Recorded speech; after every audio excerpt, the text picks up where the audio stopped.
Betting on sports can be hard, but hiring Morgan & Morgan is easy. Morgan & Morgan is America's largest injury law firm. They have over 100 offices nationwide and more than 1,000 lawyers. Their fee is free unless they win. For more information, go to forthepeople.com/bestbets or dial pound law, pound 529 from your cell phone. That's forthepeople.com/bestbets. This is a paid advertisement. The numbers told the story, they always do.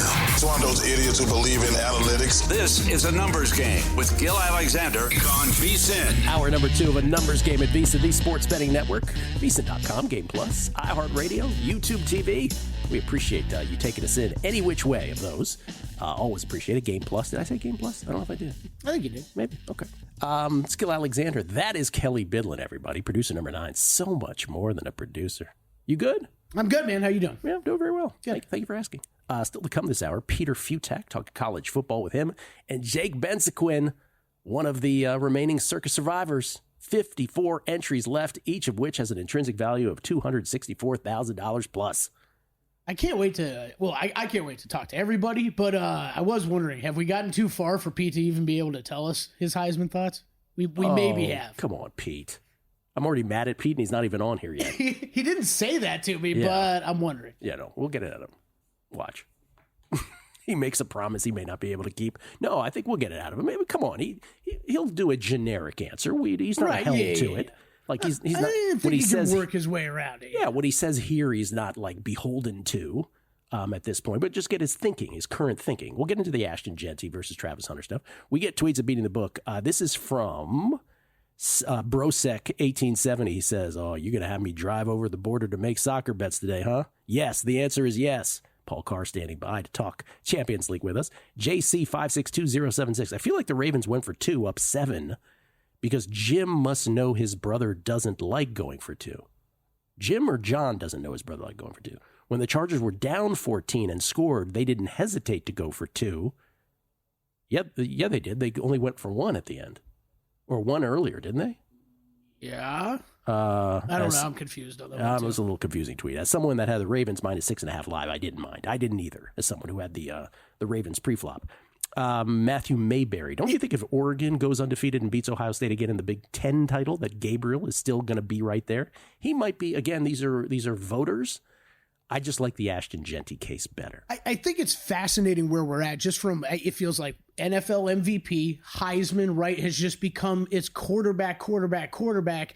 You brought up the running backs being so, it's been so long basically since we've seen consistent running backs considered. This ought to be the year. This ought to be the year for voters to say to themselves, there is no quarterback that has done something so unbelievably good that we should take this year to not give it to a quarterback. Yeah. See, I'm wondering how many people I think are going to go into the voting process thinking that way. How many are thinking, he plays for Boise State, maybe it's not, it's not Alabama. And then how many are thinking about that with Hunter too? Well, we haven't had a chance to give it to a two-way player in a while. Let's go do that. But the thing about Jeanty is you do have a Heisman history, right? The history of college football, the annals of college football, Kelley, are filled with a different time where running backs got this all the time, right? Here's your modern day guy. And earlier in the season, I remember Felica was on here. It's like, they're not going to give it to a running back from a Mountain West team.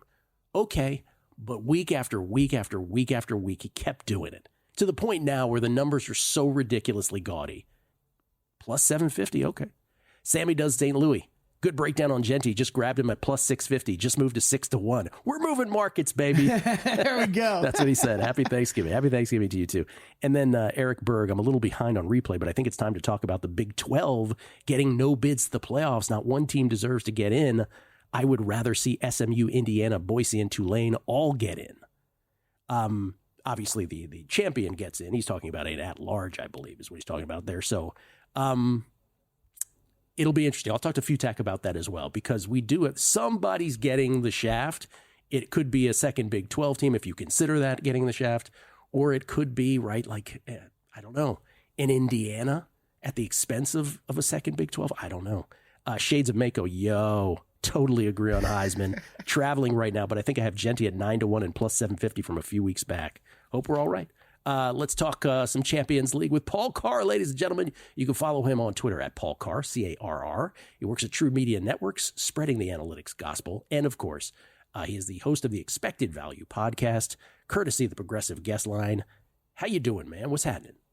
I'm well, Gill. I got a quick story off. One of your listeners talked about driving across the border to make bets. So Yes. last week I was in St. Louis last week for work and staying a few blocks from the river, which is the border with Illinois. So, I drove across the river in the morning to place a few bets for a couple days. There's a casino right across the river, parking lot right there. And I was not the only person doing this. Yes. In this parking lot, you see cars drive up with Missouri plates, sit next to you, guys, because they're mostly dudes, let's be honest, on their phones, looking down, doing their thing, there for like 5 minutes and leaving. So I'm there for 15, 20 minutes and probably half a dozen other people doing this. They won't have to for long. Though. Yeah, they won't have to for long. That's exactly right. This is exactly how we are in Nevada with Arizona. Proof of concept for my food truck. Kelly's I'm food so truck lazy, concept. man. There is literally, you go to the Hoover Dam, one of the finest engineering structures in all of planet Earth. And again, they ask you as you drive in there, hey, you're here to see the Hoover Dam? You're like, oh, no, I'm here to make a bet. And you go to Kelly's food truck. Hoover Dam, Schmoover Dam. I'm here to make a bet. And there's this little, it's like an indent into the cliff. Mm-hmm. And cars are all parked there and everybody's making bets. Everybody's making bets there. Or running down for DFS or whatever. Yep. Yeah, that's where Kelly's food truck should be. You need that food truck in the St. Louis casino parking lot, too. I love that you're doing that, though. All right, let's go to Champions League. Before we get to your specific plays here, Champions League futures, is there a play? I don't think so. I mean, it's fun just to look at the market because Man City had been the heavy favorite, but they've lost 5 in a row. And so now you've got, 3, 4, 5 teams that are all like 600 or shorter, more or less. I don't love any of them. I mean, part of me wants to throw something on Real Madrid at plus 500 or better just because they're Real Madrid and have this Champions League devil's magic like they did last year. But they have a lot of injuries, and that's not very appealing. City is a disaster. Liverpool is okay, but I think they're a little overrated right now. Barcelona, Arsenal, Bayern. If I had to pick one on this board right here, I would take Bayern at plus 900. I think they might be the best or at least most reliable team that's out there right now. So that's where I would look if I had to play one of those. Bayern Munich, Kelly. What league? Das Bundesliga. Thank you. Thank you very much. So that's the only reason I come into work. It's just to hear that kind of stuff. All right. Here. I was thinking, shocker, Paul Carr going with the German team. That's what I was thinking. I walk into that one every single time. Every time. It's not an international tournament without Paul Carr picking a team from Germany, whether national or otherwise. All right. Sporting versus Arsenal. You have a team from Portugal and, of course, a team from the Premier League. What do you got here? I do. I like a draw here today at plus 250. This is, the big question here is sort of how much is Arsenal going to try to win, which maybe sounds a little silly, but they've been kind of pretty disinterested in letting things happen in general in their road games so far in Champions League. Sporting's pretty good. You saw them sneak onto that title odds graphic down at the bottom. They beat Man City fairly handily a few weeks ago. So Arsenal is a little bit better, but Sporting is, again, are they the 10th best team in the world? Maybe right now. The big question about them is that their manager, Ruben Amorim, left for Manchester United. So is that going to affect things? I don't think so. But I think we've just got the better team on the road. And I think they'll try to keep it tight. Arsenal will. So, 0-0, 1-1, very much in play here. So I like a draw at plus 250.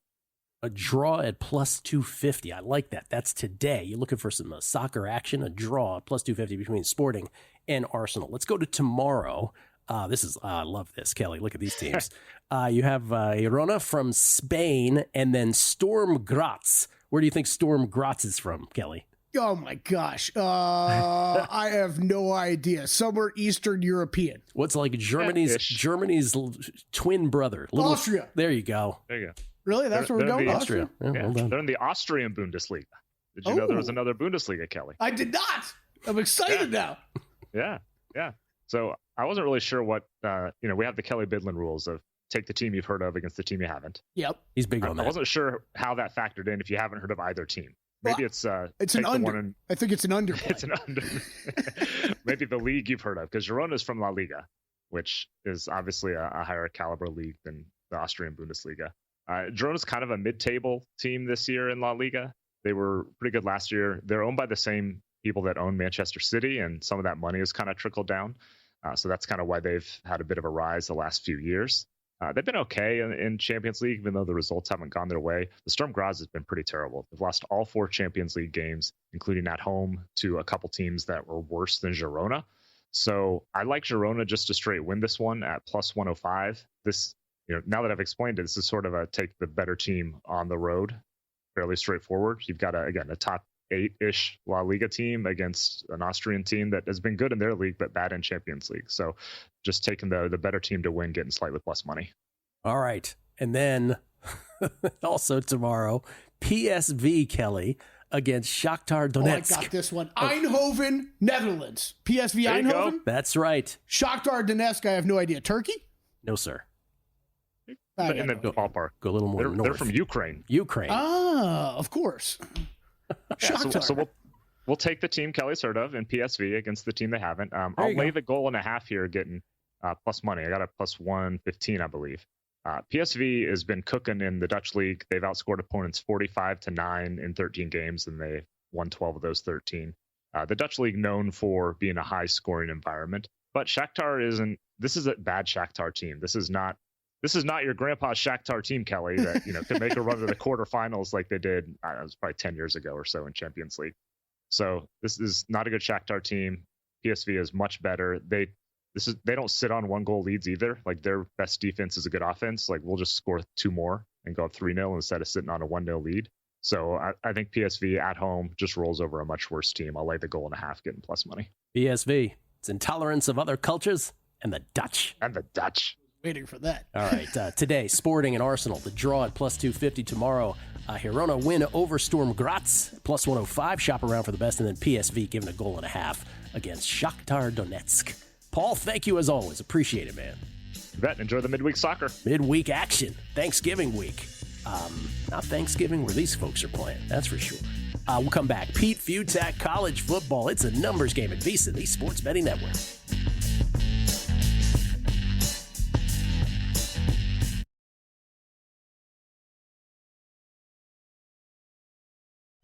A numbers game on VSiN, the Sports Betting Network. Who doesn't love Christmas? Nothing delivers comfort and joy quite like the unrivaled quality and taste of Omaha Steaks. This year, skip the holiday hustle and bustle. Save 50% off site-wide during their cyber sale at omahasteaks.com. Plus, get a $30 reward card when you shop early. Score an extra $30 off with promo code NUMBERS. With 5 generations of experience, Omaha Steaks consistently delivers the world's best steak experience, and their gifting experts have made it easy to deliver the perfect gift with thoughtfully curated gift packages starting at $89.99. From legendary steaks to mouth-watering desserts and more, save 50% off site-wide during the cyber sale at omahasteaks.com. Plus, our listeners get an extra $30 off, with promo code NUMBERS and a $30 reward card when you shop early. That's 50% off at omahasteaks.com and an extra $30 off with promo code NUMBERS. Minimum purchase may apply. Gill Alexander, we get tweets at Beating the Book. Trip Tepper, he says the Big 12 champ isn't guaranteed a bid. It's top 5 conference champs. Yes, you are correct, Trip. By the letter, we should be accurate. You are correct. By letter, Big 12 is not guaranteed a bid with their champion, but you have 4 that get buys, and then the 5th conference champion that is the highest ranked beyond that gets in. So that is where we get to what we got to. Shooter McGamblin. The Saquon Barkley discourse is driving me insane. We saw Saquon on the Giants. They were not good. A running back will not make a bad team good, but they can make a good team really good. By the way, Tracy Jr. is averaging 5 yards a carry while making $12 million less than Saquon. I hope you heard me talking about this yesterday, Shooter, because I kind of said all of that. That Giants fans either way are probably, the average Giants fan is still going to be sort of melancholy about it and blue about it, as is their owner, obviously, John Mara. He's on record as having said that preemptively. But yes, the Giants would only be incrementally better with him, most likely. I agree with you on that. I talked about that yesterday. And I also, I have to say it again, you can kill the Giants for letting go of Saquon, but the real Giants issue was the fact that they committed the money to Daniel Jones, and then every decision thereafter fell into place. So you can't really take the Saquon thing in a vacuum.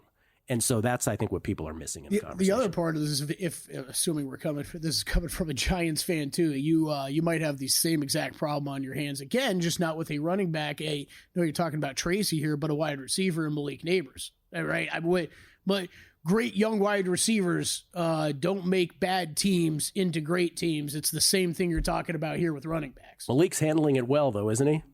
Yeah, sure. Yeah. See that post game? Part of it. I should talk to the coach. Part of what he said, I completely agree with. Like, we all want to get excited about DeVito. There's a drop off from Daniel Jones, whether you like it or not. Not the quarterback's fault. Yeah, he's not handling it well. Ladies and gentlemen, Peter Fiutak joins us courtesy of the Progressive Guest Line. You can follow him on Twitter at Pete Fiutak, Fiutak. He is the emperor of collegefootballnews.com. Pete, always a pleasure to see you, man. How you doing?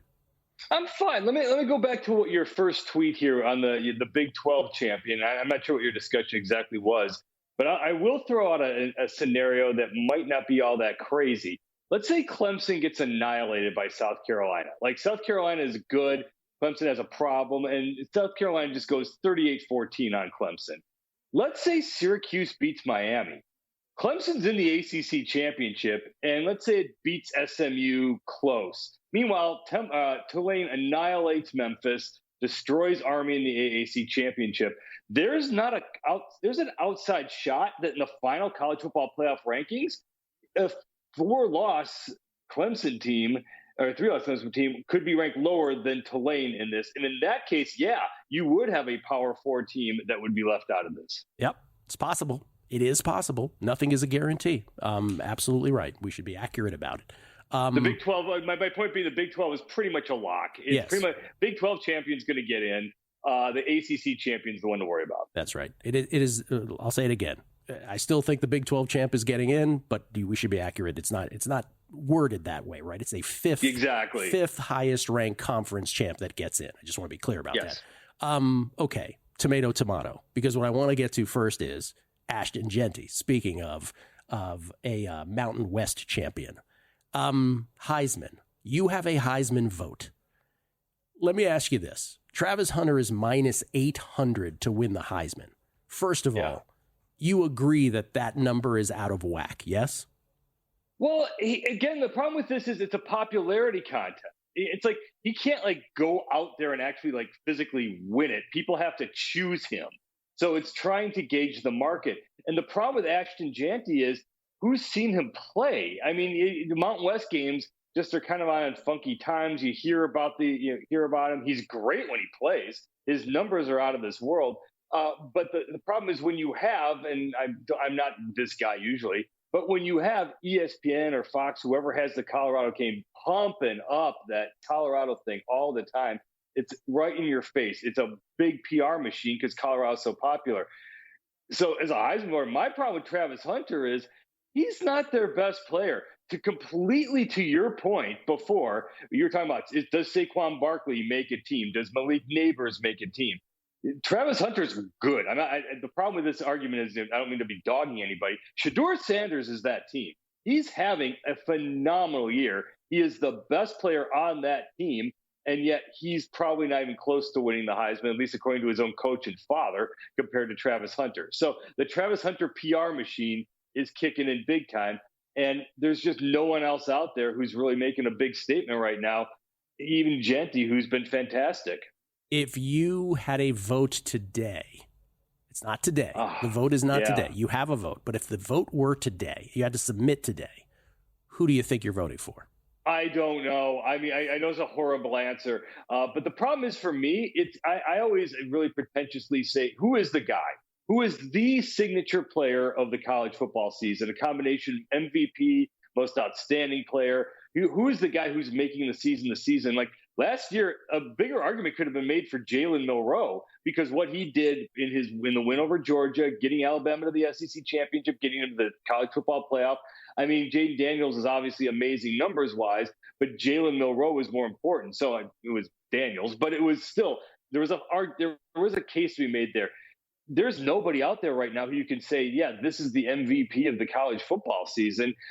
So right now, I guess Hunter's just been that good. But again, to me, it's Shedeur Sanders, but it all depends on whether or not he gets Colorado to the Big 12 championship and the college football playoff. Pete, if my position is if Ashton Jeanty doesn't get it this year, we're never ever giving it to a running back ever again.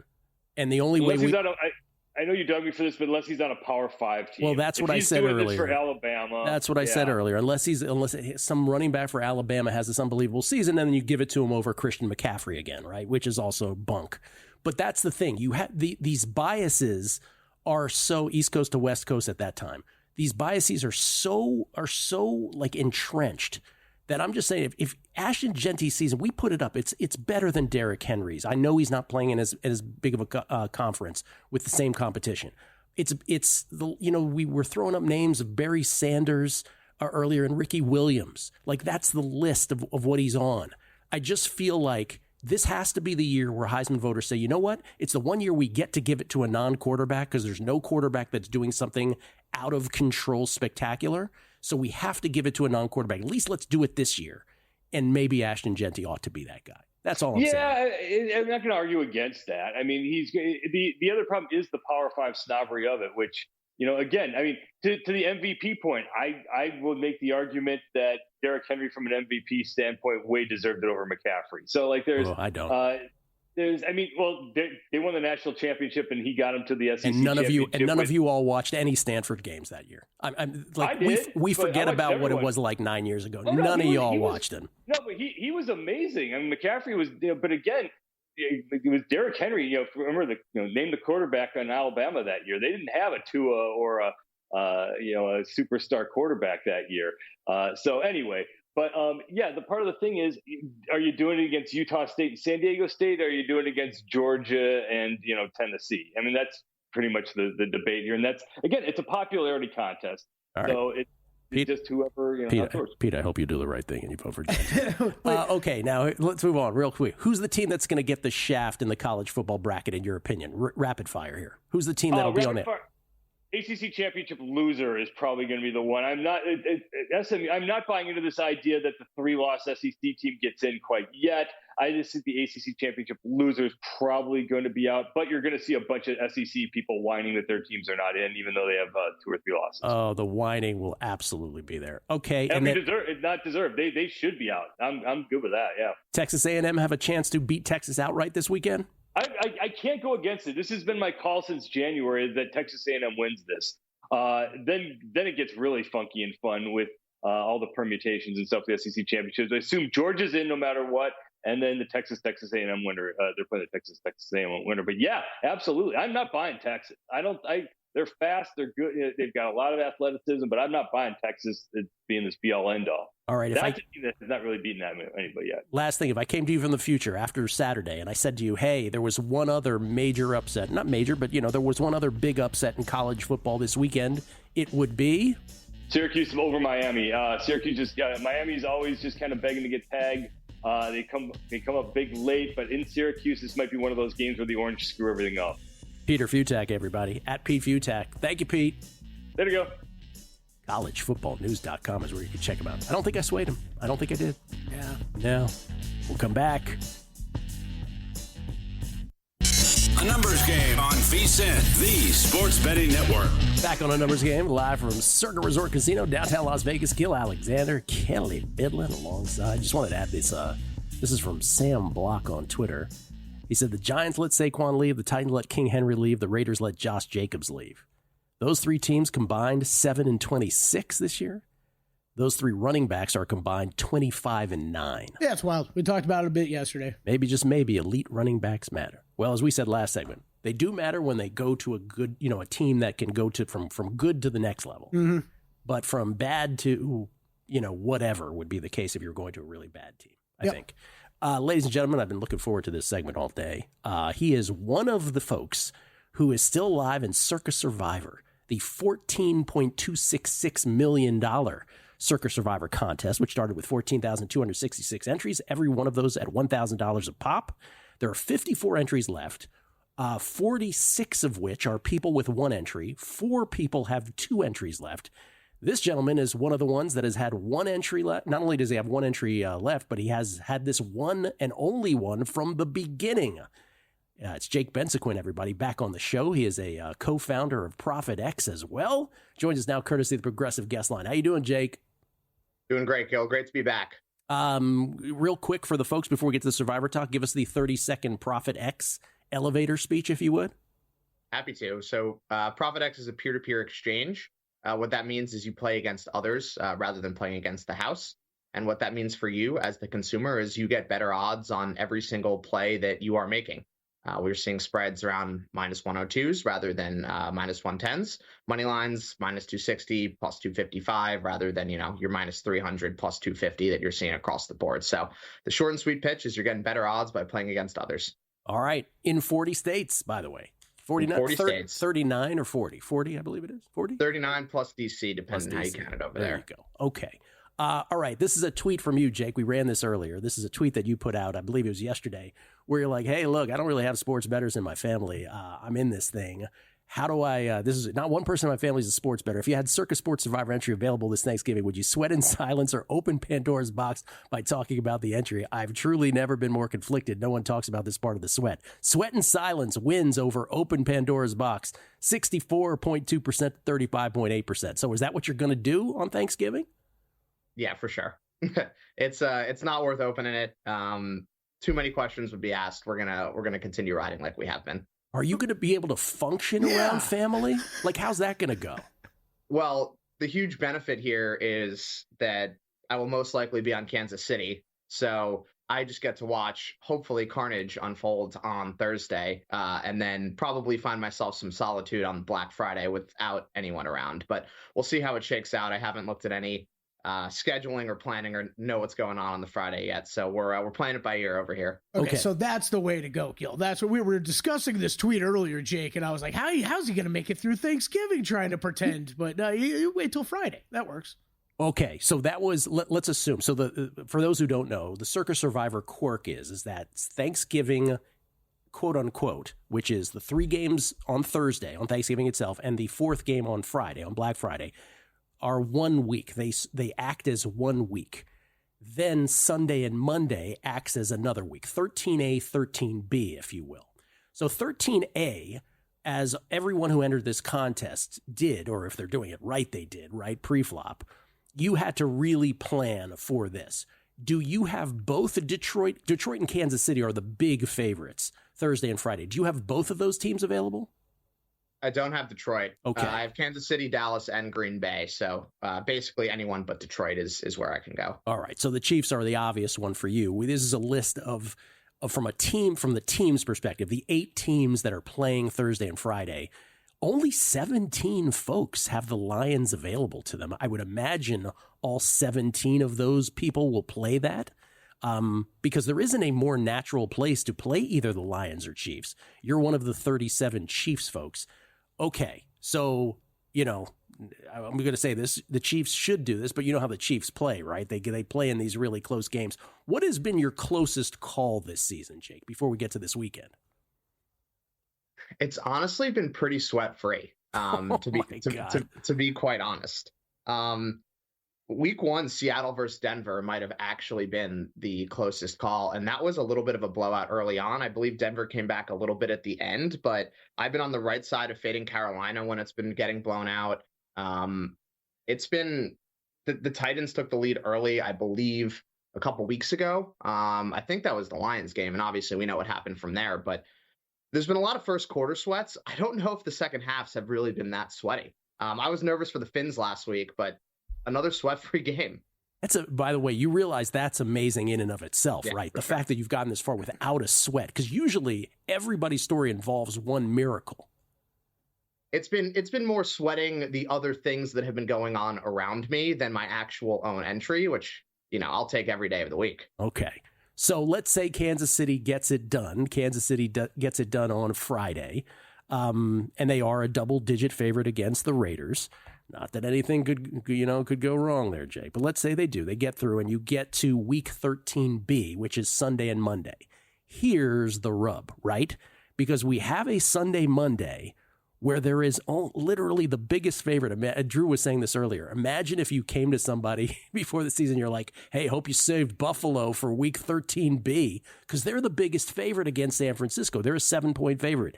Besides that spread, there are only 3 games that are above a 4-point spread, and that's the Commanders 5.5-point favorites against the Titans. That is the Buccaneers 6-point favorites on the road at the Panthers. I would imagine everybody's used them. And then what's the other one? Oh, the 4.5. Houston 4.5 at Jacksonville. So really, there's only 3 games above 4.5. What are you going to do if you're fortunate enough to get through Friday? Yeah, I think real quick on Kansas City, it's about as bad as I could feel about a 13-point favorite, to be quite honest. Yeah. I think I saw something that I don't remember what the time frame was, but they're, I think, 12-1 in their last 13, and they're 2-11 against the spread in that time, which is an absolutely remarkable stat because they just have not been covering as huge favorites. Not that obviously applies here, but I don't like when new QBs come into the picture. I hate that O'Connell's back. I would have very much obviously preferred Desmond Ridder, but it is what it is. Going into the weekend, I'm lucky enough to have Buffalo. I did not plan on using them in this spot. Buffalo, I think, is home versus New England, home versus the Jets in New England to end the year. And I think we all know the Jets aren't going to look like anything below a 7-point favorite there. So there is some benefit to saving them towards the end of the season. I don't like Tampa Bay. I think Carolina's finding some rhythm. I think Thielen was a big add back for Carolina last week. Bryce Young suddenly looks like a maybe NFL quarterback, and Tampa Bay plays the Raiders at home and the Panthers at home down the stretch as well. I think one thing that we didn't mention there is Denver is, I believe, 5.5-point favorites on Monday night. Yes, they are. Versus the Browns. Mm-hmm. So that's another option. I wouldn't feel great about the Commanders after last week, especially with Eckler and Brian Robinson going down. It seems like Buffalo and the market are pricing Purdy out.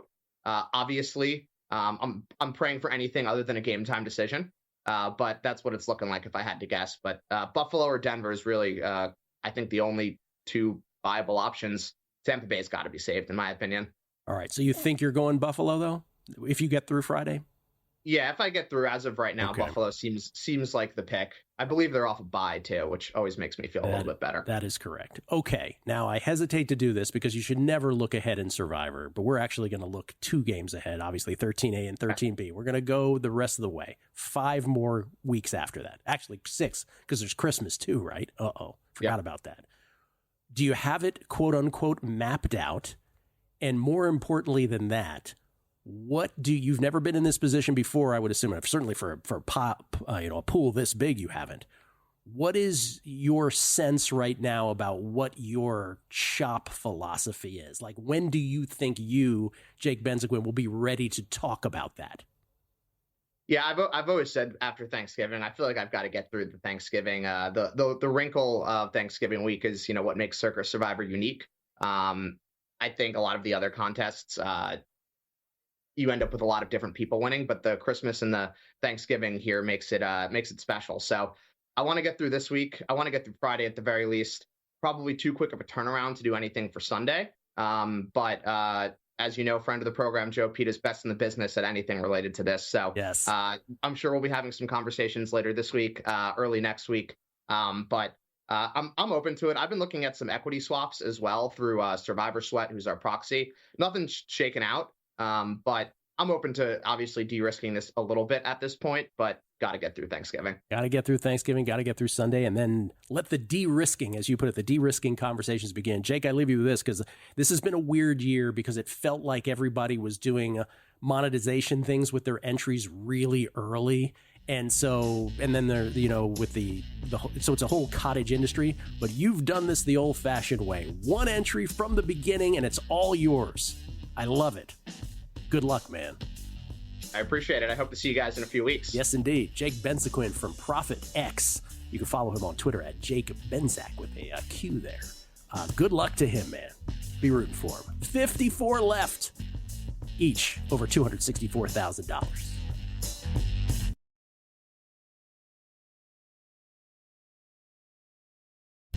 A numbers game on VSiN, the sports betting network. Take your betting to the next level by playing the ponies on First Bet from Del Mar and Gulfstream Park to the Kentucky Derby and Preakness. First Bet has you covered. Sign up at firstbet.com. That's the number one, stbet.com. Pardon me. Use promo code VSiN200 to claim a 20% rebate for your first 60 days up to $200. Head to firstbet.com today. It is Thanksgiving week, Kelley. I don't know if you know that. Special numbers game investigation. Does reveal. Yeah, it does reveal. And so we're doing a megapod earlier this week. And we're doing it today. And we're doing it after Money Moves, which comes up after us, because Stormy is our guest on the megapod today. Stormy Bonatoni. Stormy Bonatoni, who, listen, her career is, I tell you, she needs a megapod boost. I tell you, I told her, I said, now you've hit the big time. She's never met Todd before, so that should be fun. So we're looking forward to that. That's so Stormy's doing a double header. She's doing Money Moves here at the top of the hour, and then she's doing the Megapod after that. Money Moves followed, of course, by John Hansen, and Prop Points from 2 to 3 here at VSiN, and then Make It Rain 3 to 4 with Adam Shine. That's coming up on the network. I like my favorite detail that people probably don't know about the Megapod recording is that Gill can pretty much decide whatever time he wants to do this, yet chooses to race out of here and get home as quickly as humanly possible to set up to record it. Fair? Is that fair? I don't really know why you don't take your time. When we used to do it, remember when we were at the South Point, I used to have to speed at 90 miles per hour to get to the D was where we recorded it before. Where did we record it before? I don't even remember. I have no idea. Yeah, the D. So we would. Yeah. Oh, yeah, that's right. You did do that there for a while. So this is nothing now. Yeah, that's nothing. Yeah. Well, it was just why don't you just make it 10 o'clock and you can take your time? He's like, no, I gotta go. You think the answer is because I'm tired of you, Kelley? Is that what you think the answer is? No, I don't know. I don't know what it is. So it's always intrigued me. A few more tweets here at the end. Shades of Mako. LOL. Pete saying I'm not usually this guy getting swayed by the ESPN propaganda, while he is very obviously exactly that guy. I still hope he'll vote for Genty, he says. I don't think he gets swayed by the ESPN propaganda. I think Pete's just thinks exactly like that on his own. Shooter McGamblin, I did listen to the show yesterday, and my tweet was not directed at you or the great Kelley Bydlon. I just love when my tweets get read while I'm at work. Party on. And then Undervalued on G says, I'm a bit concerned that the look-ahead plays from Fezzik invalidate your cocoon status for Mondays. It's a very valid question. I've addressed this, JSG, which is I have my conversation with Fezzik, and I swear to you, I don't remember a thing about it afterwards. I don't. I ask the question, and I'm just like, okay, there's the thing. By the time we get to Monday and we've played a full slate of NFL games, it's not even a consideration. And by the way, the point of doing it on Monday is because the Sunday games change perception with recency bias. So I hear your question, but believe me, I'm not thinking about it. Gave us, didn't hamper me getting a winner on Baltimore. Last night is the one I like the most, and I am on Green Bay as my favorite play this week on Friday. Speaking of which, our best bets of the day, courtesy of G-Bank, the official bank of VSiN. Here are mine. I am on the Packers on a Thursday. This is a Thursday game. Pardon me, Thursday night game. What did I say, Friday? Thursday night is the Packers and the Dolphins. I'm on the Packers, given the 3. I think it's -3, -125 is where I got it, to be honest with you, versus the Dolphins on Thursday night. Ashton Genty to win the Heisman, +750. We've talked about it a lot today. Hey, +750 is a play for me. 2 to 1, I wouldn't have played it. But +750, 938 voters. This is the year to vote on a running back. This is the guy. If you're not voting on him, why are we ever going to consider a running back again? Seriously, come on. What could he possibly do more than he's done? Kelley, you sir? Yeah, he can. It's just no. I think it's interesting because you have the rare super running back season combined with the rare two-way player season. Which we just don't see it. And again, I love Travis Hunter, but it's, again, I'll use what I said at the beginning. It's more of a flex than anything. It's more like, look at me, I play 2 ways. You're not playing 2 ways in the NFL. I mean, at current number, I'm surprised this has grown to this big of a separation right now. So -800 ain't right. I'm with you. If I had to make one right now, I'd be on that side. For me, NFL this weekend, Bills laid 5.5 early, Falcons on the money line. That one's still out there. I actually just added the Rams. That was one I was considering. Drew brought it up today as we transition to Drew. Bears +10.5, Dolphins, Packers under 47. He's on the Rams laying 2.5, Colts 2.5. And then he is involved with the Minnesota Timberwolves tonight. NBA Cup action going on tonight. Nothing for me, at least pre-flop here in the NBA. And then Paul Carr. Paul Carr today, Sporting and Arsenal. The draw, +250. You want draw soccer action? betting action, plus 250 on Sporting and Arsenal today in the Champions League. Then tomorrow, Girona over Sturm Graz. Italy over Austria, if you're looking at countries there, plus 105 on Girona. And then PSV, the Dutch, giving a goal and a half versus Shakhtar Donetsk from Ukraine. Sturm Graz is a cool name, though. Sturm Graz. Yeah. I think Sturm Graz once played on the Challenger Tour, if I'm not mistaken. Oh, really? No, kidding. Totally kidding. Totally kidding. Those are your best bets of the day, courtesy of G-Bank, of course, who provide us with our best bets each and every day here on the show and on every show on the network, by the way. The G-Bank Visa Signature Card is your best bet, delivering 1% cashback rewards on eligible gaming transactions, 2% cashback rewards on all other eligible purchases. For more information, head to vsin.com/Gbank. That's vsin.com/Gbank. Subject credit approval. Terms and conditions apply. It is a Tuesday, Kelley. You know what that means? NBA Cup action, baby. Let's go. NBA Cup fever, baby. So we have a group that has already been clinched, right? Yeah, we do. The Golden State Warriors, despite the Dubs, man, on a non-group night last night, you see this, the Dubs blew another huge lead. They had just blown a huge lead to the Spurs, but that one you could sort of give an excuse for. I think it was the third game in 4 nights, maybe something like that. Last night they were up 18 on the Brooklyn Nets, and they gacked it. The Nets won it going away. It was one of those Dennis Schroeder performances. But the Warriors, back to the group games, back to the cup games, they're 3-0 in the cup. They already clinched Group C. You had them in that group, right? Had them, yeah, had them. That one's already cashed, got home. That was a nice win early. I have a few group bets hanging in the balance. Hornets, that will be eliminated. They are done. Then the 2 up for grabs.